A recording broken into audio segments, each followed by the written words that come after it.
Good morning, everybody. Mike from Kellerman Point Farm. That's my turkey coop, and we're gonna get it ready for moving the turkeys over. They're big enough now where I think they could be okay out here. This turkey coop is on a frame of an old mobile home. I don't know. That's what the people before me said. It's just metal, and then they put wood on it and put a roof and all that kind of stuff.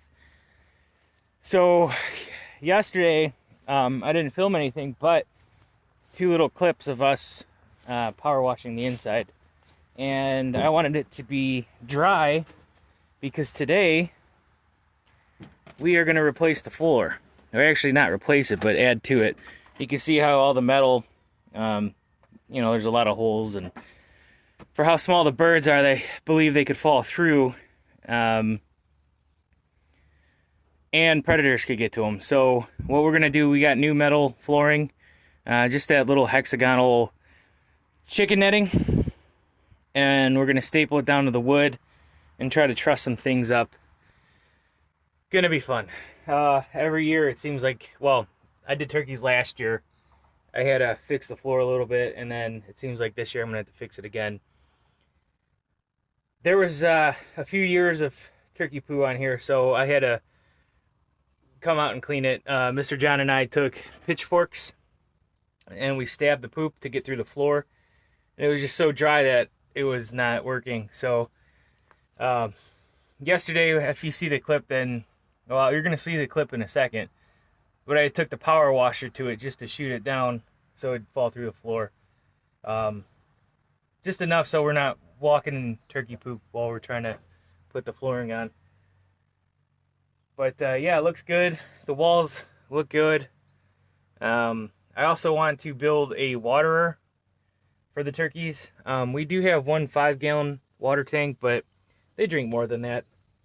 I have a 55-gallon plastic barrel, and I got these little dishes that you hook up to it and they automatically fill. So we're gonna see if that works. I'm gonna keep that outside of the coop, and I'm going to keep the 5-gallon water in the coop. When we put the turkeys in here, they're going to be in here a couple days, just so they know that this is their home and they should go in here. Normally, if you lock poultry in the coop overnight, they know to go in there at night, so you don't have to like usher them in. Like if I were just to put them out in the field and not put them in the coop, they wouldn't know to go in the coop. So you put them in the coop, you lock them in there for a day or two, usually 2 nights, and then they know where to go.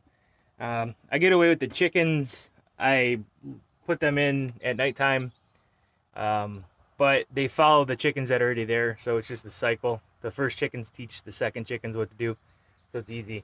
But the turkeys, they're young and they don't know what to do, so we lock them in here for a couple days, and then day 2 or day 3 I come out here, open the door, and let them roam for free.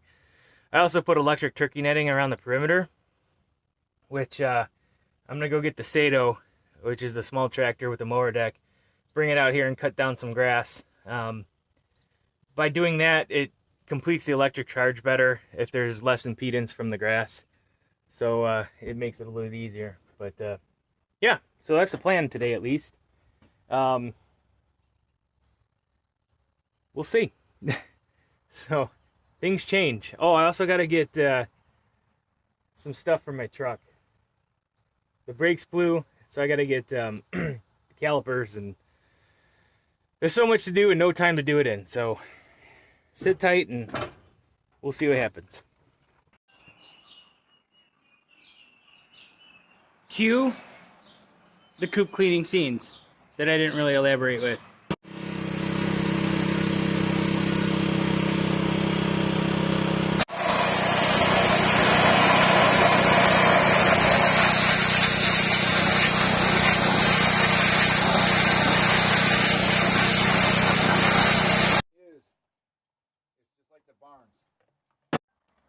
So we put up the banners like used car dealerships have, that, they're little triangles on ropes. That does pretty well to keep aerial predators out. It reduces the amount of area that they could come in and swoop down. More so issues with aerial predators. We do have, I haven't seen a raccoon since we moved in here, but we do have possums and coyotes. At nighttime, we have these things, they're called predator eyes. They're a little blinking light, solar powered, and that simulates a predator eyeball like on the coop. So we put those up too.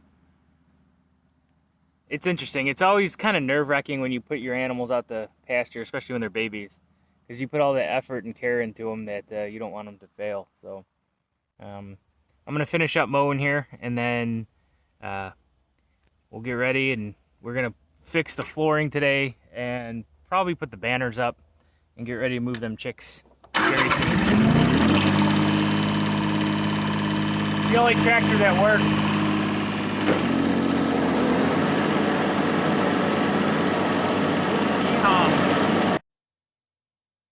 So what I did was went around with the mower and ran around the perimeter, because that's where we're going to put our electric turkey netting.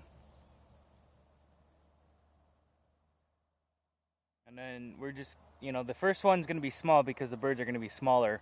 But as we go on in the field, the next one's going to be bigger, and so on and so on. We're going to have to set up the banners so aerial predators don't swoop down and try to get the chicks. I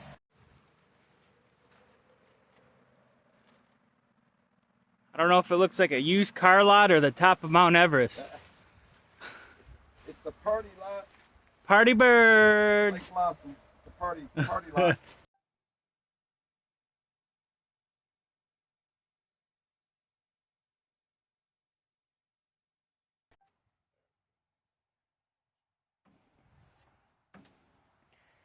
Cleaned out. I got the new flooring down. The perches are nailed up a little bit better. Looking good. It's never been so clean. Yeah. It's inevitable that when I use this stuff, I get it tangled. I have 3 lengths on the 4-wheeler here, and then another couple over here in the field that I'm going to bring up. But hopefully 3 to 4 will make this area enclosed. I want to see something crazy. Look at that. I got hit by stinging nettle. I was just moving some brush around, and my hand went numb. Ugh. It's hot out here. I gotta unravel all this. This is kind of ridiculous. I wonder if I could set this thing up and show you what I'm doing. Hang on.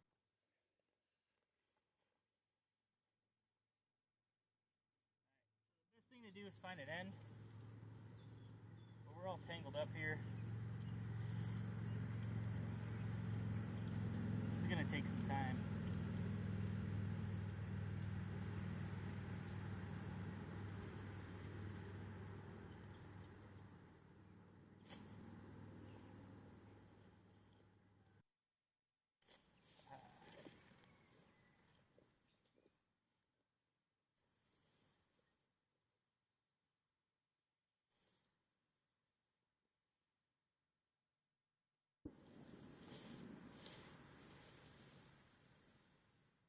So this reminds me, while I'm putting this up, of a story. How's that? Can we see everything? Can you see my new netting right here? So, right there. Last year,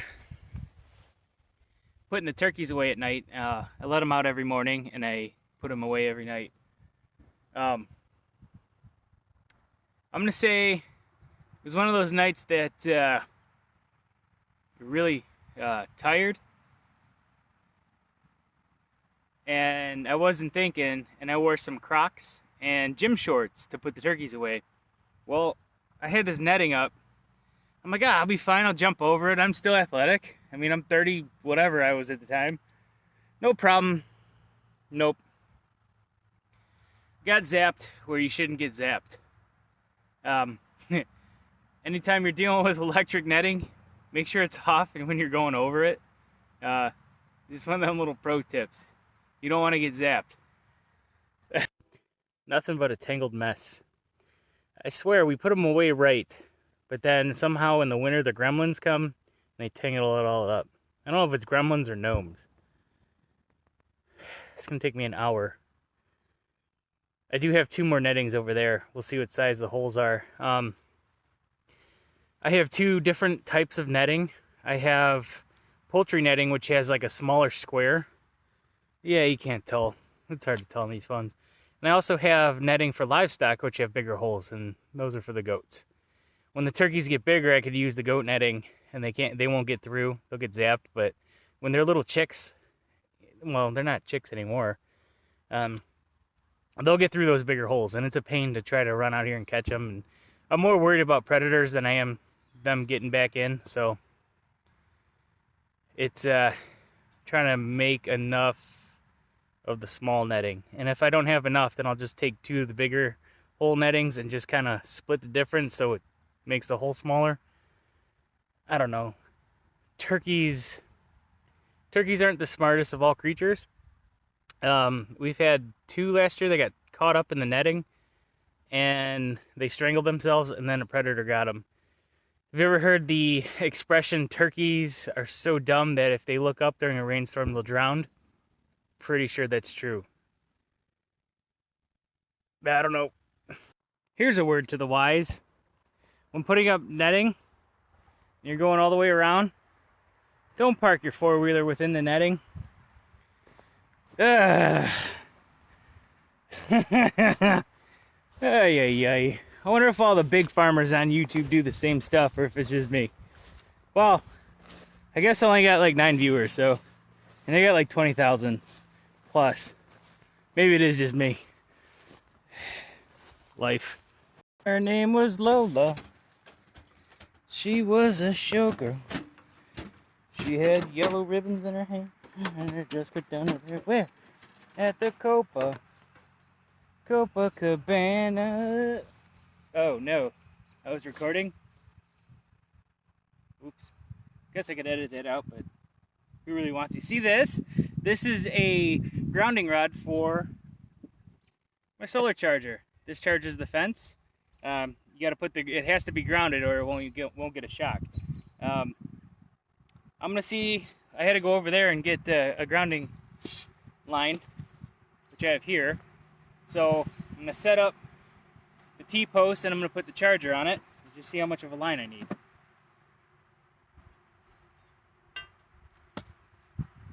Yellow ribbons in her hair, and her dress cut down to there. At the Copacabana. Oh, that ground is hard.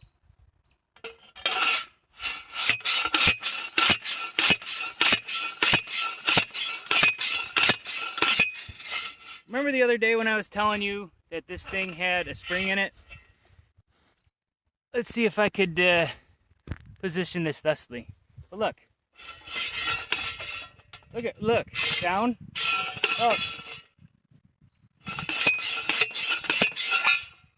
I can't tell you how much of a shoulder saver that is.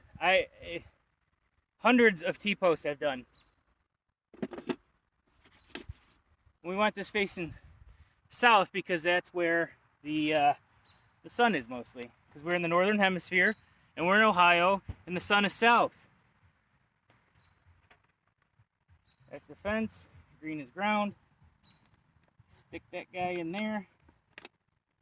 Tighten her up. And we'll come over there. So anyway, when I was talking about the ground rod, it's got this little T at the top. And it's shorter. Normally the grounding rods I've been getting, they're about 8 foot long. And it's hard to pull them back up.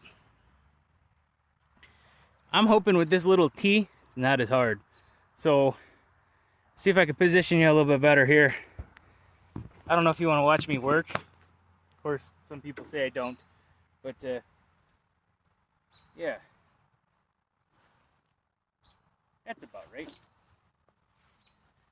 Hammer.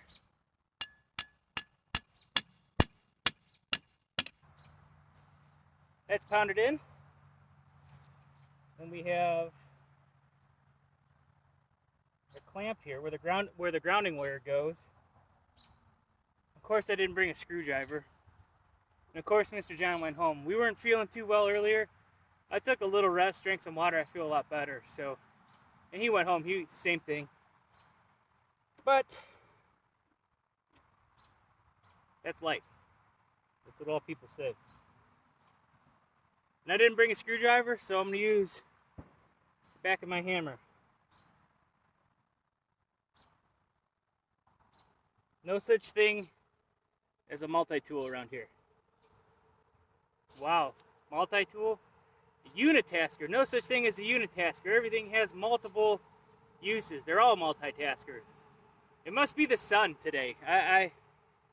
Maybe it's allergies in the sun. I don't know. Typical millennial making excuses. That's the grounding wire. And what I did to attach the fence charger,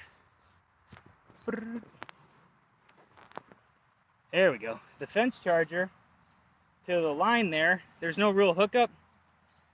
I just took a length of electric fence and I got the metal handle for like a gate. You just hook that up, you're good to go. We gotta find a good spot to hook it up at. Head around a couple times. You know what?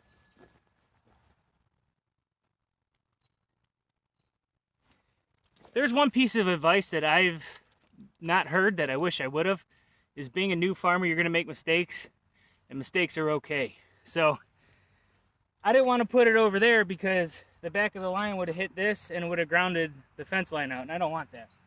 So what I'm going to do is take the end here,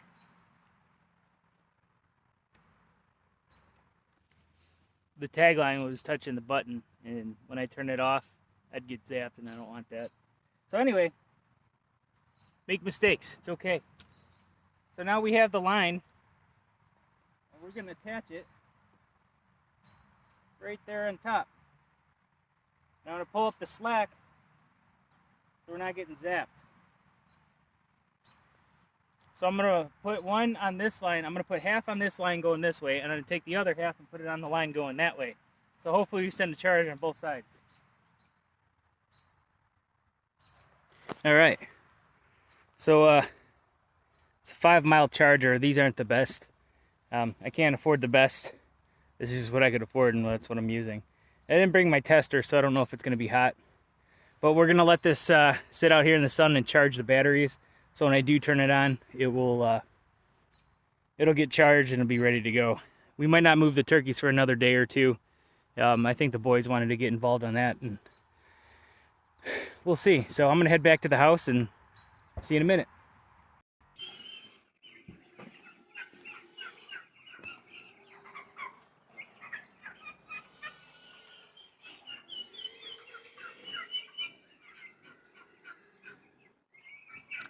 It's time to move them.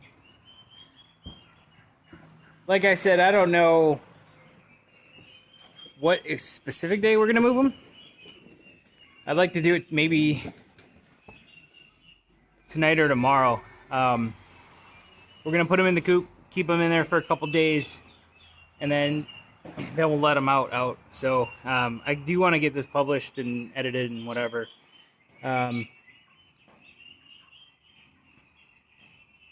Hydration is key to a lot of things in life.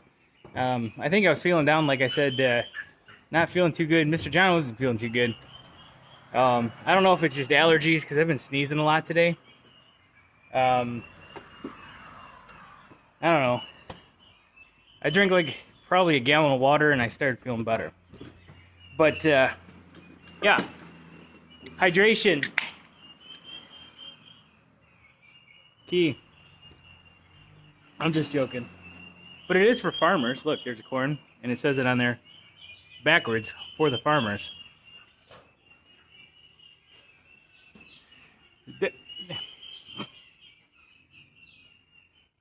Have a latte, enjoy yourself, have a good day, and I'll see you next time. Thanks for hanging out.